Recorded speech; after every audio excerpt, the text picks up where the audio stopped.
Hi, welcome to Living on Shantae. I'm Lauren Gondarva, and today I'm sharing my productivity method for the new year.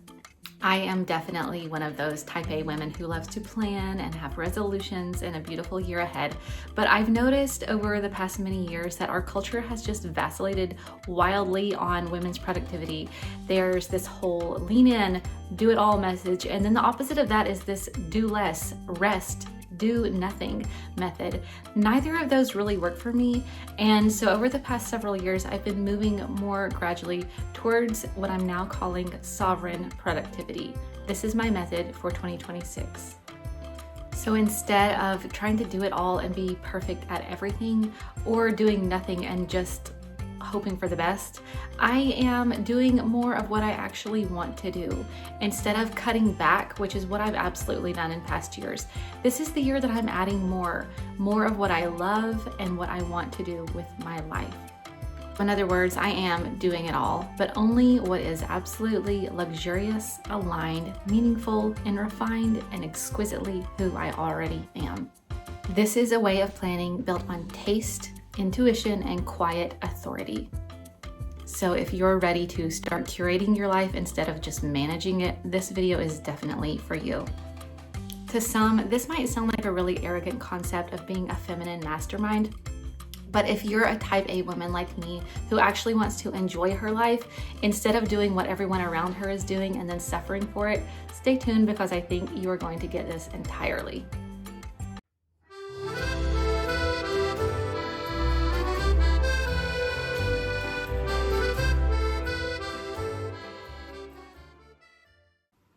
Every year as the new year approaches, I start thinking back on how the past year has been and how the past several years have been. And sometimes I start to beat myself up about I didn't do this perfectly, or I could have done this better. I could have stayed more aligned in this or that. So to start out this new year, the first thing I'm doing above all else is just telling myself every other year has been fine. I've done perfectly with what I've had in those years. This new kind of paradigm of me isn't about being different or about past me not being right.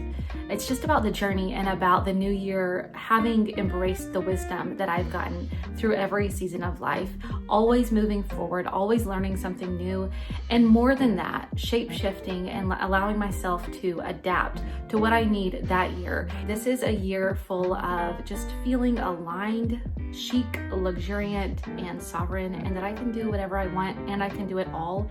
Not only can I do it all, I can do more. So having time to identify what I want out of my year and not subtracting things like I've done in past years, but adding things that actually interest me and bring me an enormous amount of joy. So this year I actually want to focus on bringing in things. This could be hobbies or friendships or communities, anything different, traveling, anything that just feels right and aligned for who I am now.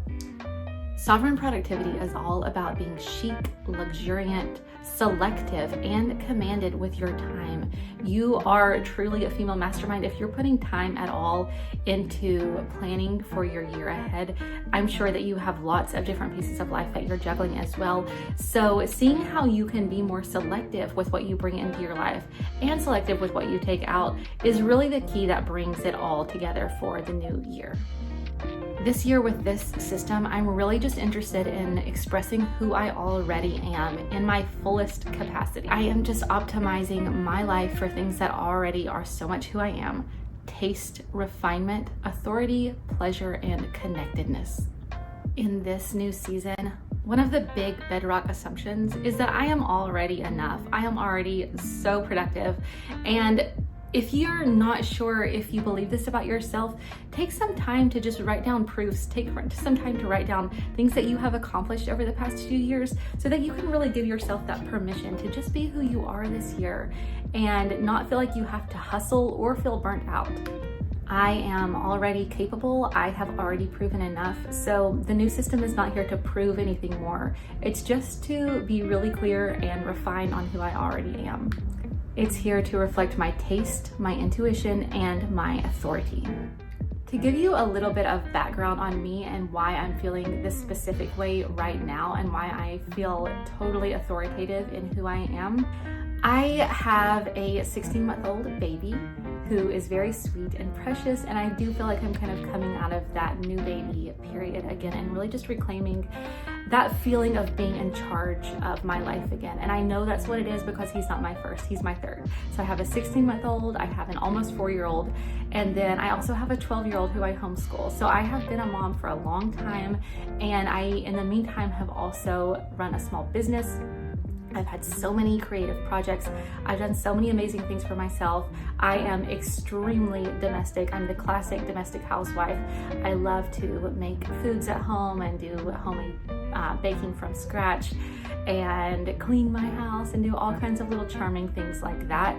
And over the years, I've definitely felt like I'm doing too much or pressured by society to be like, oh, I should go work a 9-to-5 job, or I should be also doing this, or I should add in this other thing.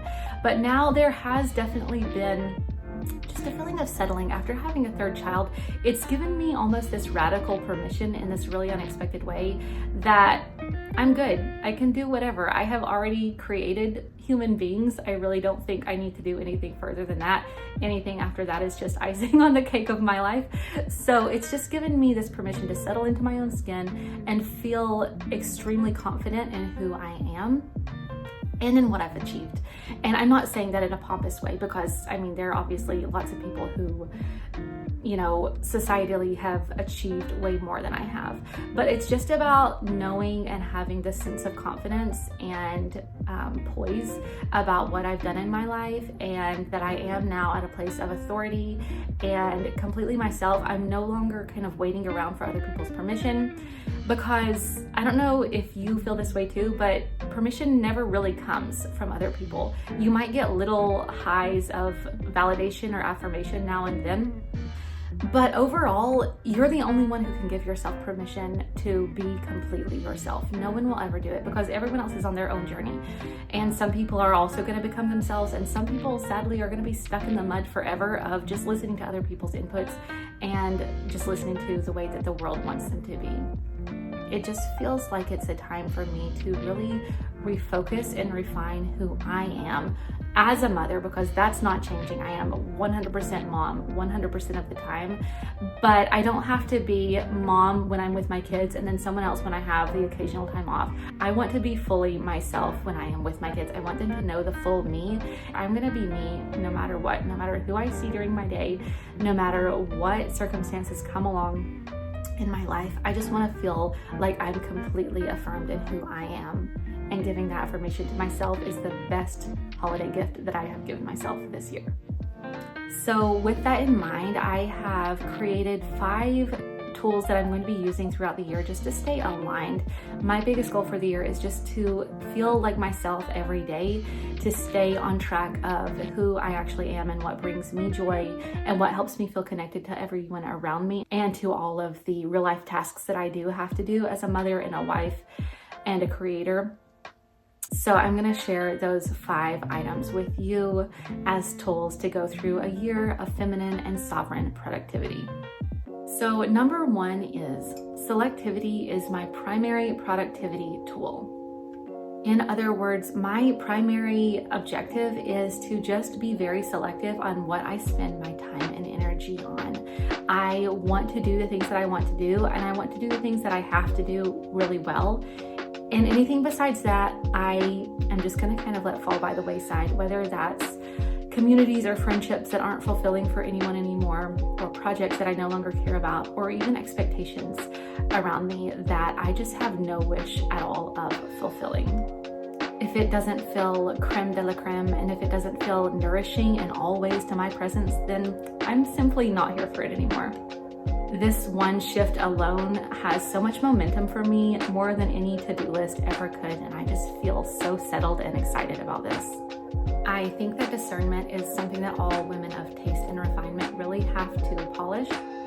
So if you're not sure where to cut and polish for your year, just maybe sit down with all your obligations, and not just obligations, but anything that's just weighing on your energy and on your soul. So if you have friendships or commitments or things in your schedule, even things in your kids' schedules, like, you know, organized sports, organized clubs, anything that's not feeling good, anything that makes your body kind of tense up, makes you feel fearful or exhausted, or just kind of just doesn't sit with you right, that's what you need to really be more selective about. And that's definitely what I'm going to continue being selective about all year round. The things that are here now, but then of course things will continue to come up as the year goes by. That always does happen. And so I want to have selectivity kind of as this filter that everything has to pass through.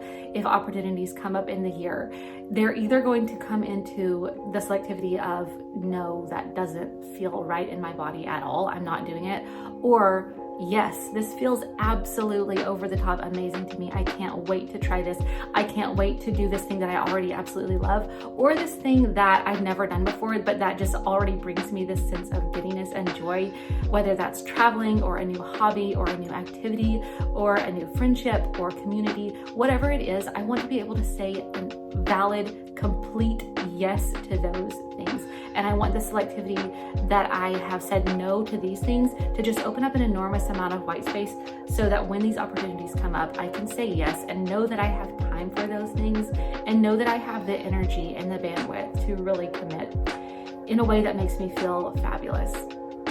Now, moving on to number 2, this one is about not rushing. So number 2 is I will not rush anything that is foundational. And things that are foundational to me, what I mean by that is things that are absolutely going to happen in my day just due to the lifestyle that I have with my kids and with, anything that I do, any of my morning routines, evening routines, things that we have to do in the daytime, those things have to happen. So for example, waking up, putting on makeup, getting dressed, making breakfast, getting the kids in and out of the car. Car seats are the one small bane of my motherhood life. It just seems like it takes forever. But those little foundational things that you have to do, I am not rushing them anymore, because quite honestly, I have put a lot of work over the past many years into curating a life where I don't have to be on time for really anything, unless there's a very specific appointment of some sort that is at a held time. Other than that, I've curated my life to not really include anything like that. So we don't have any things that we have to be at a certain time. There's nowhere that I consistently need to be on time for. And I am someone who is on time for things. On time to me means 10 to 15 minutes early, but I don't ever have to rush. And so when I'm feeling rushed in the past, it's not really even because something has a set time that I have to be there for. It's just me pressing myself to rush, like, oh my gosh, I have to get everybody here at this time. Everybody's got all these things they need to, you need to get snacks, shoes, coats, all this stuff. And for this new year, I'm just refusing to rush any of those foundational things. I want to walk so slowly through my morning routine. I want to just very fluidly flow into the car when we need to go somewhere, and then back out into our beautiful home once we arrive back home. I want to cook at a very leisurely pace. Everything I do, I really want to slow down with. This has been a huge struggle for me over the past couple of years, only because when you have a small child, and I think, women can fall into this anytime. It has nothing to do with having kids necessarily. But for me, when you have a small baby who might need something at any second and can't wait, as they get older, they can wait a little bit longer for things. But I felt like this pressure, like a ticking time bomb, like at any second, somebody's gonna need me, or at any second, I have to be immediately available for this or that. And so if I'm trying to cook, I know that I have like a few seconds to get this task done before I need to go be available to someone. Or if I'm trying to focus on reading or writing or doing anything else that I want to do, taking a long, slow stroll outside, I always feel like this inner rush of hurry because somebody might need something in a minute. And obviously this has nothing to do with my kids. They're very patient. Even the littlest one is so sage and sweet. So they're not rushing me. It's not them. It's just this kind of internal motherhood clock of do everything and hurry everything so that they can do more, so that everyone can experience more. And so that we're just living life, because there are so many kind of plates to balance that are constantly spinning and so many things that need to be done. I've definitely put that pressure on myself. That has nothing to do with their expectations, with my husband's expectations. It's just me pressing myself to hurry, hurry, hurry. So that's how it's kind of manifesting in my life. But think about how that might manifest in yours as well. If you're rushing to get to work every day because of your boss's expectations, or if you're rushing to get somewhere because your friends like things a certain way. slow down and live this foundational truth that you're not going to rush the foundations. Okay, moving on to number 3, my system is intuitive, seasonal, and highly responsive to how I move through the year. Of course, we always know that we start off really strong in January and we have all these resolutions, and a lot of people kind of taper off as they get into February, March, maybe even April, and then they kind of just give up on their resolutions. What I have found helps me with this and why I am so continually productive all year round, and I think that you are too if you're watching until this point, is that I am completely adaptive to the seasons. I'm very aware that I change pretty much every day. You really never know the Lauren that's going to wake up in the morning. I definitely move through seasons of different kinds of energy, feeling differently. And this is just based on a lot of factors, obviously, as women. So my productivity system this year isn't static. It's not meant to be meet these goals every day. It's meant to be very lived and very fluid. I want my system this year to be able to actually work in the real time of how I feel every day, every week, every month, every season. I want to be able to adapt really easily and just give myself radical permission in every different timing to feel like I'm allowed to just flesh out what I'm feeling, let myself be that person that I need to be that day or that week, and just be totally okay with it. This can be, of course, due to hormones or health or just how well you've slept the night before. For me, I'm a little bit woo-woo, and of course, I do believe in kind of the zodiac and astrological weather, which is like how the sun and the moon moves through the different zodiacs and how that affects how we feel. But this can be other things, just, you know, the external circumstances of your life affecting how you feel, whether it's hot or cold outside, what you've eaten that day, what you've done for exercise. All of those factors really contribute to how your system is responding. And so I want to just continually zero in on my intuition and my responsiveness and my ability to adapt and shapeshift with what I have that day, that week, that month, that season. I want to wake up every morning and think, okay, who am I? Where am I right now? What do I want to do? What do I need to do? And what feels right and fulfilling right now? So there will be some systems that run throughout the year, things that I will always do because I know from experience that those things help me feel really aligned. Those are things like gratitude and eating really well and eating, you know, intuitively, and just living like a really active lifestyle and feeling connected to others. Those are things that I know that I'm going to do all the time, but then there are other things that I want to be able to kind of allow to wax and wane based on what I need. And so those things will be able to kind of drop when I don't need them and then be picked back up really easily, instead of feeling like, oh, you know, I gave up on this hobby 2 weeks ago, I can never pick it back up. I want everything to just really flow intuitively.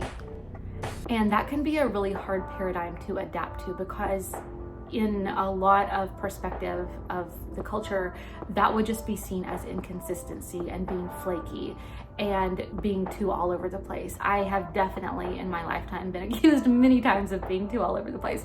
But to me, I know who I am now. I'm so comfortable with who I am. So this is no longer being inconsistent. This is just being a true mastermind of timing.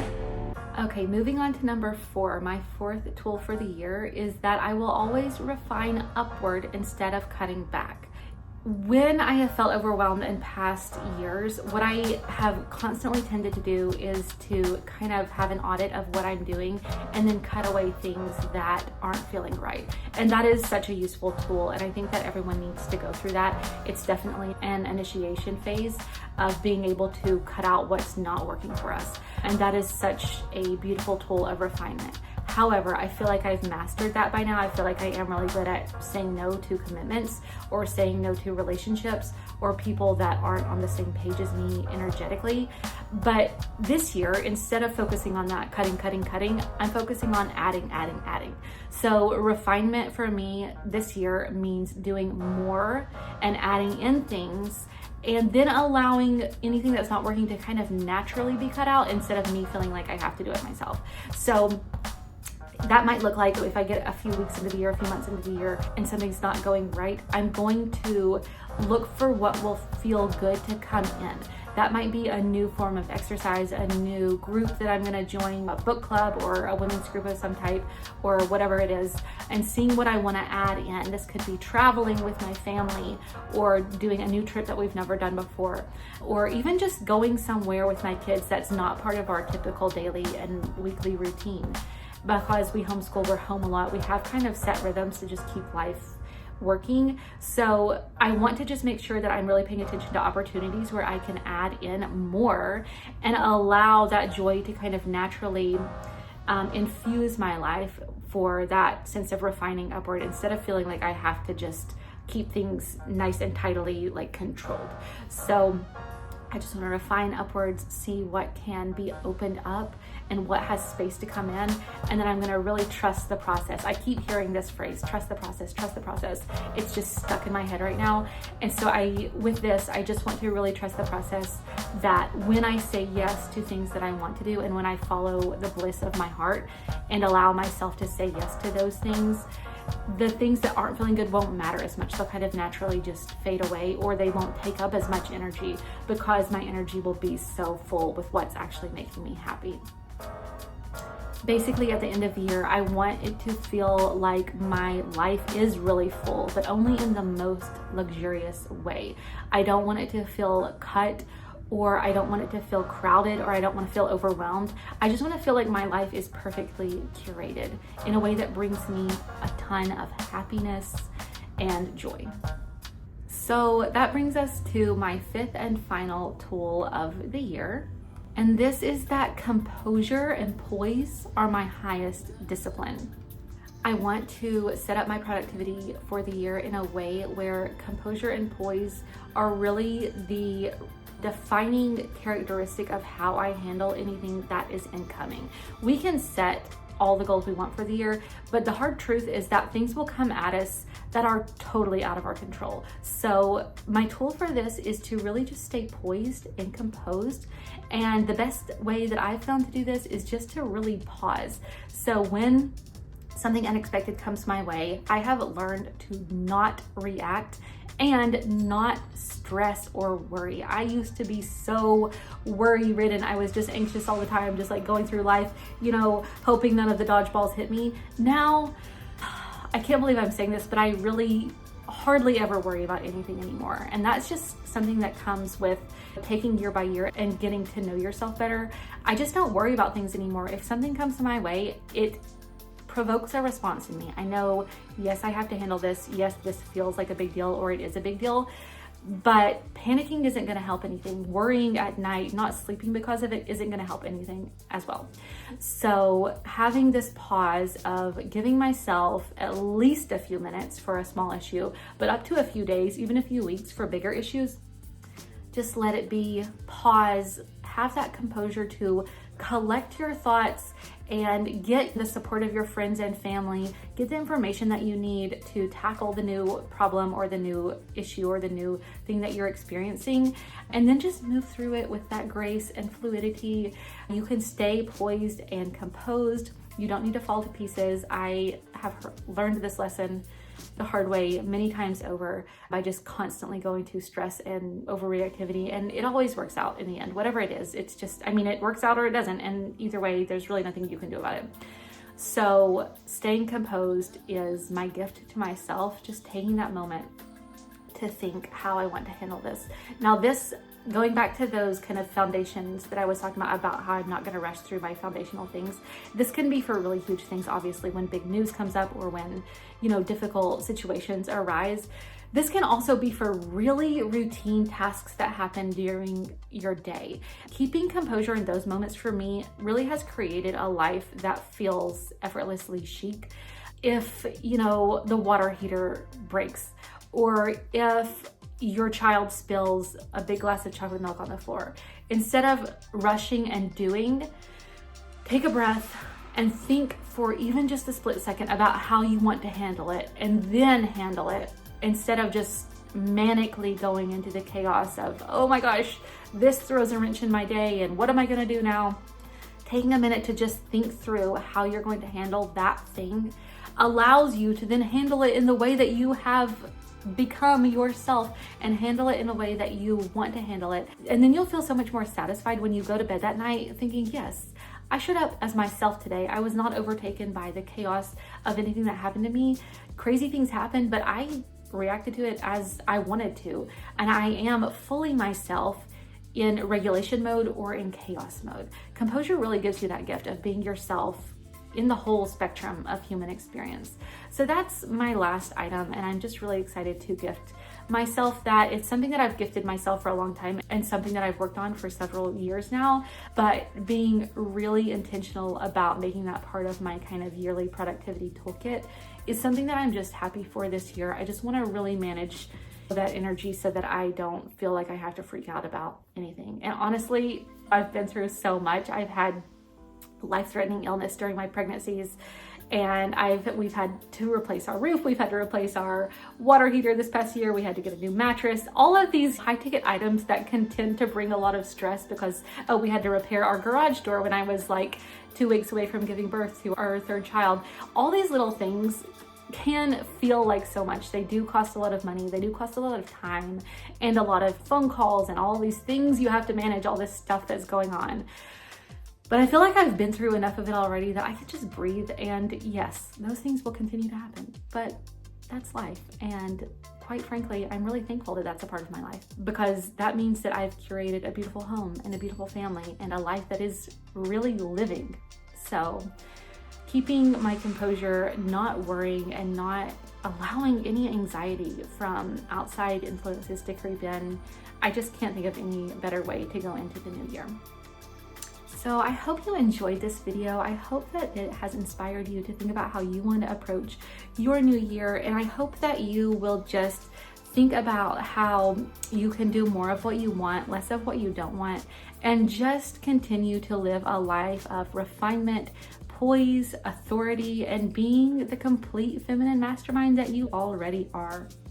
No matter what our physical circumstances are, we can all live a life that is absolutely meaningful and luxurious and chic and completely aligned with who we are. The more we get to know who we are, and the more we get to know our personal tastes and preferences and things that we love, this is the biggest key. Focus on the things that you love. And the more you do that, the more your life will just show that in every way. You'll have everything you want. You'll be able to do what you want in your life with your time and your money and your energy. More time and energy and money will actually be attracted to you because of this.